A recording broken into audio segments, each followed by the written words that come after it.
নমস্কার সকলকে। আজকে আবার এসে গেছি আর একটা ভিডিও নিয়ে। আজকে কথা বলবো সোনির ZV-E1 আপনি কেন কিনবেন। আসলে বলতে গেলে এই ক্যামেরাটা খুব আন্ডার রেটেড।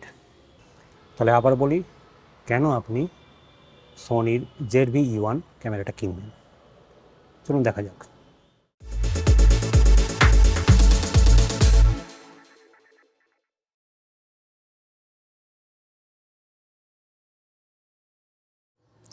প্রথমেই বলবো এই ক্যামেরাটার সেন্সার।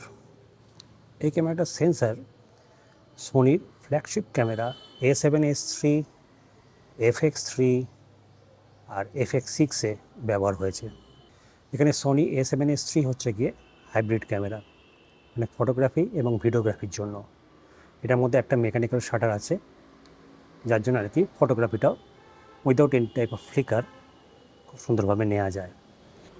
এই ক্যামেরার সেন্সার 12 মেগাপিক্সেল হলেও আমি বলবো one of the best photographic সেন্সারও কিন্তু এটা। শুধুমাত্র ভিডিও না, ফটোগ্রাফির জন্য কিন্তু খুব ভালোভাবেই ব্যবহার করা যায়। যেহেতু আমরা আর কি এখন সোশ্যাল মিডিয়াতে আর কি ছবি শেয়ার করে থাকি বা প্রিন্ট আউট নিলেও খুব ছোটোখাটো, এর মধ্যে মনে করুন একটা পোস্টকার্ড সাইজ যে আর কি প্রিন্ট আউটগুলো হয় ছবি, সেরকম নেই। এটার জন্য 12 মেগাপিক্সেল যথেষ্ট। এবারে আসা যাক FX3 আর FX6-এ। FX3 আর FX6 হচ্ছে গিয়ে সোনির সিনেমা লাইন ক্যামেরা। এগুলোর মধ্যে কোনো রকম কিন্তু মেকানিক্যাল শাটার নেই। অলরেডি FX3-তে দ্য ক্রিয়েটর বলে একটা হলিউড মুভি শ্যুট হয়েছে। তাহলে বুঝতেই পারছেন যে এই সেন্সারের মধ্যে মানে কতখানি পাওয়ার রয়েছে। আর একটা যে অ্যাডভান্টেজ রয়েছে এই সেন্সারগুলোর মধ্যে, সেটা হচ্ছে কি dual sensitivity, base ISO, dual base ISO. সোনির এই সেন্সারগুলোতে S-Log3 যদি আপনি ভিডিও করেন তাহলে আপনি পাবেন হচ্ছে গিয়ে বেস আইএসও হচ্ছে গিয়ে, প্রথম বেস আইএসও হচ্ছে গিয়ে 640 আর সেকেন্ড বেস আইএসও হচ্ছে গিয়ে 12,800। সেজন্য এটা লো লাইটে খুব ভালোভাবে আর কি ব্যবহার করা যায়।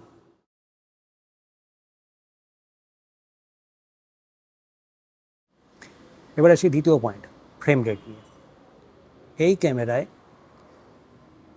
নর্মাল যেগুলো রয়েছে 24 FPS, 25 FPS, 30 FPS, এছাড়াও 50 FPS, 60 FPS রয়েছে, যেগুলো উইদাউট এনি ক্রপ, আর রয়েছে 100 FPS আর 120 FPS, যেটার মধ্যে খুব স্লাইট আর কি ক্রপ রয়েছে 1.1।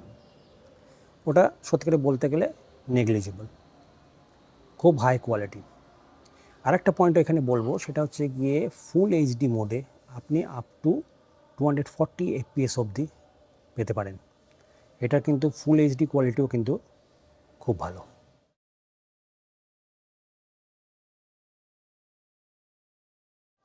এবারে আসি থার্ড পয়েন্টে। থার্ড পয়েন্টে আমি কথা বলবো এটার ফটোগ্রাফিক ফিচার নিয়ে। নর্মালি আর কি এই ক্যামেরাটার মধ্যে কি হয়েছে যে কোনো রকম মেকানিক্যাল শাটার নেই, কিন্তু মেকানিক্যাল শাটার না থাকাতেও যে সেন্সারটা রয়েছে সেই সেন্সারটা কিন্তু খুব ভালো, যেটা আমি আগের মানে প্রথম পয়েন্টেই বলেছি। এই কারণে কি হচ্ছে যে ফটোগ্রাফি কিন্তু খুব ভালো, ছবির কোয়ালিটি খুব সুন্দর ওঠে। হ্যাঁ, এইটাতে একটা অসুবিধা রয়েছে যে হাই শাটার স্পিডে আর্টিফিশিয়াল লাইটের মধ্যে ফ্লিকারিংয়ের সম্ভাবনা রয়েছে। আর্টিফিশিয়াল লাইটে আপনি চেষ্টা করুন 1/100-এর মধ্যে আর কি শাটার স্পিড রাখার, তার উপরে উঠলে কিন্তু ফ্লিকারিং দেখতে পাবেন।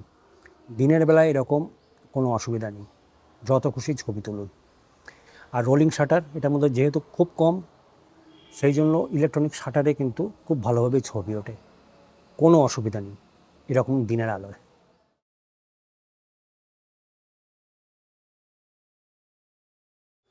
এবারে আসি ফোর্থ পয়েন্টে। এই ক্যামেরাটা কিন্তু খুব কম্প্যাক্ট। এই কম্প্যাক্টনেসের জন্য কি হয়েছে যে আপনি এই ক্যামেরাটা নিয়ে যে কোনো জায়গায় খুব সুন্দরভাবে ছবি ফটো তুলতে পারবেন। মানে অনেক সময় কী হয়, বড় ক্যামেরা থাকলে লোকে একটুখানি চকিত হয়ে আর কি দেখে আর কি, যে কি ব্যাপার, বড়সড় ক্যামেরা নিয়ে এসছে, প্রচণ্ড বিশাল কিছু ব্যাপার স্যাপার আছে। এই ছোটো ক্যামেরার জন্য কী হচ্ছে যে এই রকম কোনো মানে দৃষ্টি আকর্ষণ, অন্য কারোর দৃষ্টি আকর্ষণ ব্যাপারটা হবে না। তবে এইটার একটা নেগেটিভ সাইড রয়েছে।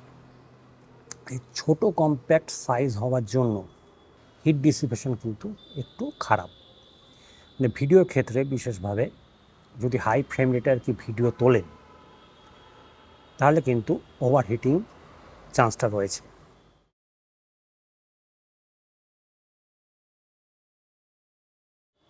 এবার আসি ফিফথ পয়েন্টে যেটা হচ্ছে এটার স্টেবিলাইজেশন।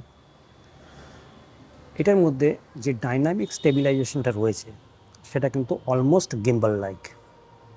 মানে বিশেষ করে যখন আর কি সাইডওয়াইজ মুভমেন্ট না করে যদি স্ট্রেট মুভমেন্ট মানে স্ট্রেট চলার সময় যদি এই স্টেবিলাইজেশনটা যদি ব্যবহার করা হয়, তাহলে কিন্তু একদম গিম্বলের মতন এফেক্ট পাওয়া যায়। তবে এই ক্ষেত্রে একটা নেগেটিভ পয়েন্ট হচ্ছে যে আপনার শাটার স্পিডটা একটু হাই রাখতে হবে, অ্যাটলিস্ট 1/200, তাহলে কিন্তু ওই যে মোশনটা খুব স্মুথ দেখায়।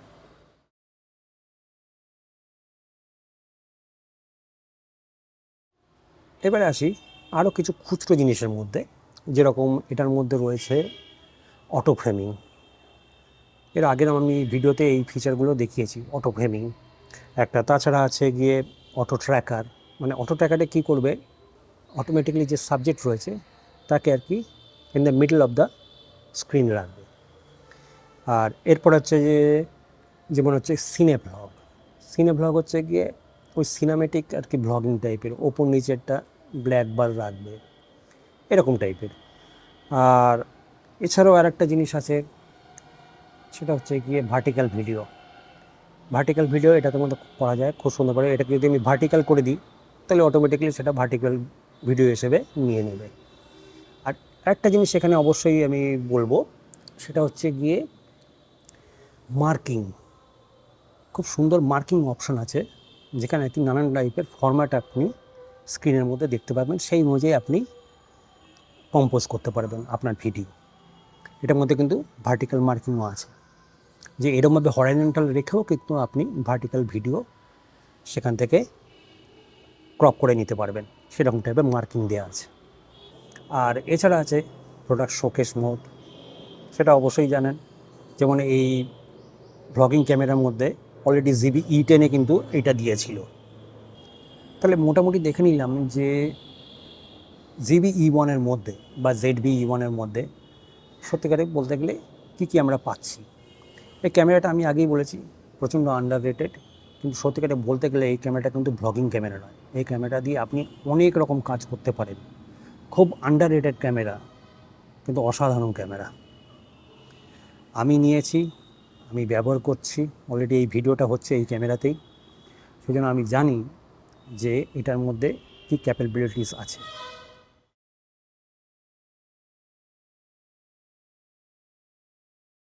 এইটার যে ড্রব্যাকসগুলো আছে সেগুলো একবার একটু বলে দিই। প্রথম ড্রব্যাক, লং ভিডিওতে যেমন হাই ফ্রেম রেটে যদি আমি লং ভিডিও করি, সেখানে ওভারহিটিং হওয়ার সম্ভাবনা আছে। আমার এখন পর্যন্ত সেরকম কোনো প্রবলেম আসেনি, কিন্তু হতে পারে। এখন তো আবহাওয়া যত গরম হবে তত কিন্তু এই প্রবলেমটা আসার সম্ভাবনা আছে। তারপরে যে পয়েন্টটা রয়েছে সেটা হচ্ছে গিয়ে এটার মধ্যে একটাই মাত্র কাট স্লট, দুটো থাকলে ভালো হতো। তবে এখনকার দিনে কাট স্লট অত সহজে ফেল করে না, কিন্তু ইনকেস যদি ফেল করে যায় তখন কিন্তু আপনারই ক্ষতি। তাহলে আমি এটাই বলবো যে এই ক্যামেরাটার মধ্যে ড্রব্যাকস যা রয়েছে তা হচ্ছে গিয়ে, প্রথম হচ্ছে গিয়ে ওভারহিটিং সমস্যা যেটা আসতে পারে, আর দ্বিতীয় হচ্ছে গিয়ে একটা সিঙ্গেল কাট স্লট। এই দুটো ড্রব্যাক ছাড়া কিন্তু সত্যি কথা বলতে গেলে এর মধ্যে আমি কিছু আর নেগেটিভ পয়েন্ট খুঁজে পাইনি। ফটোগ্রাফি যেহেতু আমি একটু কম করি এখন, সেজন্য মেকানিক্যাল শাটার না থাকাতেও আমার বিশেষ কিছু অসুবিধে হচ্ছে না। ফটোগ্রাফি কোয়ালিটি কিন্তু সত্যি অসাধারণ।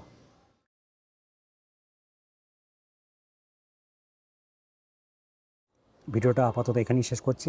সবাইকে নতুন বছরের আগাম শুভেচ্ছা। যখন এই ভিডিওটা পাবলিশ হবে তখন অবশ্য নতুন বছর হয়ে যাবে। আমি এখন রেকর্ড করছি 31শে ডিসেম্বর দুপুরবেলায়। এটা পাবলিশ হবে মোস্ট প্রবাবলি 1 জানুয়ারি বা 2 জানুয়ারি এরকম টাইমে।